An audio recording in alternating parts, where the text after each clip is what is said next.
ছাত্রলীগের যে মোদি বিরোধী স্টেটমেন্টের এগুলো নিয়ে আমি খুব লেখালেখি করতাম এবং আমার নিজের আইডি থেকে লেখালেখি করতাম। সো ইন দ্য মিটার আমি আমার রেডিসন গ্রুপে আমি প্রকিউরমেন্ট অফিসার হিসেবে ছিলাম, ইন্টারকন্টিনেন্টাল আমি প্রকিউরমেন্ট ম্যানেজার হিসেবে জয়েন করি ঢাকায়। এবং ওই সময় মোদি যখন 2020 সালে আসতেছিল তখন আমি ওই মোদির আসার ব্যাপারে প্রতিবাদ জানিয়ে লেখালেখি 2 লাইনের একটা স্ট্যাটাস। আমি অফিসে যেদিন আসবো সেই দিন, এর পরের দিনে আমি অফিসে আসার পথে আমাকে হাতে জিল এলাকা থেকে ওরা মাইক্রোতে আমার রিক্সা ব্লক করে আমাকে গাড়িতে তুলে নেয়। অ্যান্ড আমাকে প্রথমে র্যাব 11-তে নিয়ে যায় নারায়ণগঞ্জ, ওইখানে একটা সেলে রাখা হয়, কোন সেলে। এর পরের দিন রাতেই আমাকে এখানে নিয়ে আসা হয়। সো নিয়ে এসে আমাকে আমার শার্ট প্যান্ট ছিল, আমাকে লুঙ্গি পরিয়ে দেয় এবং টি শার্ট পরিয়ে দেয়। সো পরার পরে আমাকে, আমি তো ব্লাইন্ড ফোল্ডেড ছিলাম, তো আমি এখানে আমাকে বলে শুয়ে থাকো তুমি এখানে, আমি শুনছিলাম না এবং don't make any sound. And আমি সেটা করি নাই। একটা পর্যায়ে আমি চেষ্টা করছিলাম বোঝার জন্য যে আমি আসলে কোথায়। সো তো আমি চোখ ব্লিঙ্কিং করে I just trying to lose my blind fold and I saw someone just from this side, he's just moving his hand and trying to getting my attention. So I saw him and he just telling me just sit down, and I sit down and I was just, my handcuff was in the back side, so samne niye asho. So I just did like this. Oh my God. And I was just crying. I just thinking about my two small child and my আমার যে বাচ্চা দুইটা ছিল, একটা 7 মাসের বাচ্চা আর একটা 1.5 বছরের বাচ্চা। আমি তার শুধু তাদের কথাই চিন্তা করছিলাম, আমি তাদের খুব মিস করছিলাম। অ্যান্ড আমি শিওর ছিলাম যে আমাকে মেরে ফেলা হোক। অ্যান্ড তাদের থেকে আমি যখন জিজ্ঞেস করছিলাম, তারা আমাকে বারবার বলছে যে চিন্তা করিও না তুমি, এখানে আল্লাহ আমাদেরকে দেখবেন, হেল্প করবেন। সো তারাও বলছিল আমাদের ছোট ছোট বাচ্চা। আমি তাদেরকে তখন জিজ্ঞেস করছিলাম যে তোমরা কয় বছর ধরে এখানে? তো কেউ বলে 1.5 বছর, পাশে ও একজন ছিল বলে ও 3 বছর, একটা 17 বছরের বাচ্চা ছিল, রাঙ্গুনিয়া থেকে ওকে গুম করে আনা হয়। এই পাশে আরো 2 জন ছিল। এটা এখানে এসে তখন এসে গেছে কেন? না, আমি এখান থেকে এবং আমাদের প্রত্যেকটা কমিউনিকেশন টোটালি ইশারায় হচ্ছে।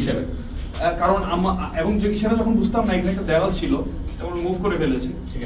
এই সোজা হ্যাঁ, আমরা তখন মানে যখন যে কথা ইশারা বুঝতাম না তখন লিখে মানে বোঝানোর চেষ্টা করতাম। কি দিয়ে লিখতাম? আমরা হাতের আঙ্গুল যে আমি নাম যখন বলতে আমি নামটা বুঝতে পারছিলাম না, তখন তারা এইভাবে করে স্টোন দিয়ে কি ছিল? লোহার ছিল? হ্যাঁ, লোহার, এটা লোহার বার ছিল, এটা খোলা ছিল, বাইরে দেখতে। হ্যাঁ, লোহার বার দিয়ে আমরা অপোজিট আমি দেখছিলাম, ওখানে দেখতে পারতাম। তো ওরা তো আসলে আমাদের ভিতরে সাউন্ড করতে মানা করতো। সো ওরা যখন আসতো তখন সাথে সাথে আমরা আবার ব্লাইন্ড ফোল্ডে যখন আমরা আবার পিছন দিকে গিয়ে শুয়ে যেতাম।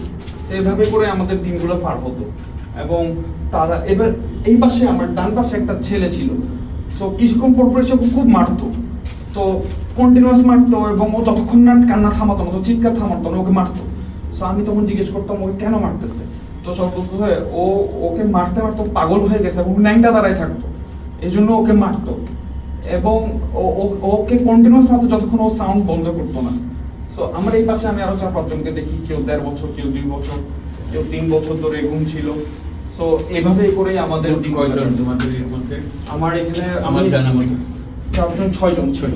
আপনি কতদিন ছিলেন? আমি 10 ডেজ ছিলাম। তোমাকে এনেছিল জাস্ট মোদির বিরুদ্ধে স্ট্যাটাস দিয়েছিল, আর পরের পরছি বাকিদের কোনো পরিচয় জানতে পেরেছিলে? আমি একজনের নাম জানাচ্ছি সাইফুল, 2 জনের নাম জানতাম, 2 জনের নামই সাইফুল ছিল। পলিটিক্যাল অ্যাক্টিভিস্ট বা ছাত্র? আপনার নামটা? কিছুই না। আপনার নামটা? আমার মাসরুর আনোয়ার চৌধুরী। এখানে কি সিচুয়েশন কিছু ছিল? না, এখানে একটা ছিল, কম্বলের একটা এক প্লেয়ারের কম্বল, একটা বিছানা ছিল আর কোনো বালিশ টালিশ ছিল না, একটা কাপড় ছিল। হ্যাঁ, পরে ওই সাইফুলদেরকে তুমি আর খুঁজেছিলে? জানো ওদের কি অবস্থা? আমি শুনেছি সাইফুল মানে পরবর্তীতে ওকে ছেড়ে দেওয়া হয়, বাট ও কোথায় আমি আর ট্রেস করতে পারি। কবে থেকে কবে ছিলেন, কোন সময়? 2020 সালের মার্চের 1 তারিখ থেকে 10 তারিখ পর্যন্ত।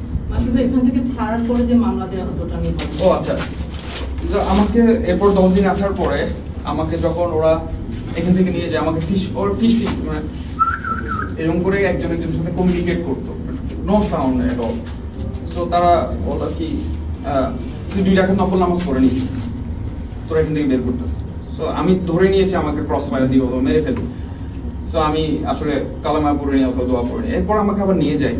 সো নিয়ে যাওয়ার পরে আমার সাথে কিছুদিন আগে আমার দেশ নিউজে আমাদের এই লিড নিউজ এসেছে যে 3 প্রকৌশলীকে গুম, এটা লিড নিউজ এসেছে। ওইখানে আমার সাথে আরো 2 জনকে গুম করা হয়। জাস্ট তারা আমার সাথে বসে চা খেত, আমার সাথে তারাও ভালো ভালো কোম্পানিতে, একজন চুয়েটার ইঞ্জিনিয়ার, একজন সফটওয়্যার ইঞ্জিনিয়ার, একজন ইলেকট্রিক্যাল ইঞ্জিনিয়ার। সো জাস্ট আমার সাথে তারা হাঁটতো, কথা বলতো, সেই জন্যই তারা নিয়ে এসেছে। সো পরবর্তীতে আমাদেরকে যেই দিন প্রকাশ করা হবে মিডিয়ার সামনে, তার আগের দিন রাতে নারায়ণগঞ্জে একটা হোটেলের সামনে ওরা নিয়ে যায় গাড়ি করে। আমরা 3 জন এবং সাথে আরেকজন হুজুর, যাকে আরো 2 সপ্তাহ আগে গুম করে তারা রেখেছিল ল্যাব 11 সেল। সো ওইখান থেকে আমাদেরকে নিয়ে যায়। একটা ব্যক্তি, যে লোকটা গাড়িতে ড্রাইভারের পাশে ছিল, সে ওই সামনে গিয়ে এই ধর জঙ্গিদর বললো। তো জঙ্গিদর বললো, এখন মানুষ তাকায় আছে। সো দেখলাম 4 জন ব্যক্তিকে ওরা গাড়িতে তুললো, এবার গাড়িটা ব্যাক করে নিয়ে আসলো। আমি ধরে নিয়েছিলাম হয়তো আমাদেরকে ছেড়ে দিব অথবা এরকম। ব্যাক করে নিয়ে আসার পরে আবার আমাদেরকে নারায়ণগঞ্জের 11 সেল, যে সেলটাতে আমার গুম করেছিল, আবার ওখানে দিয়ে দিল। পরের দিন সমস্ত মিডিয়ার সামনে আমাদেরকে এভাবে দাঁড় করিয়ে ক্যামেরাম্যানরা বললো, মিডিয়াম্যানরা বললো যে আপনারা হাঁটেন। হ্যাঁ, আমরা হাঁটলাম। হাঁটার পরে আবার যান, আবার আমাদেরকে ঢুকাই ফেলা হলো সেলে। পরের দিন আমাদেরকে জেলে দেওয়া হলো, জেলে নিয়ে যাওয়া হলো।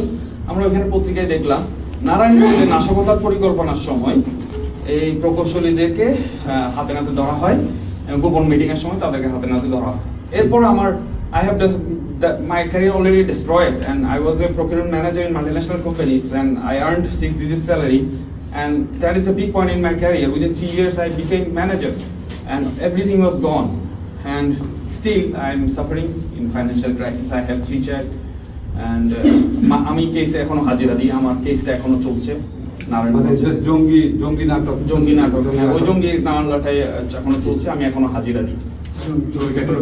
জি। পাশাপাশি এখন যদি ওইখানের সেলে যে লেখাটা আছে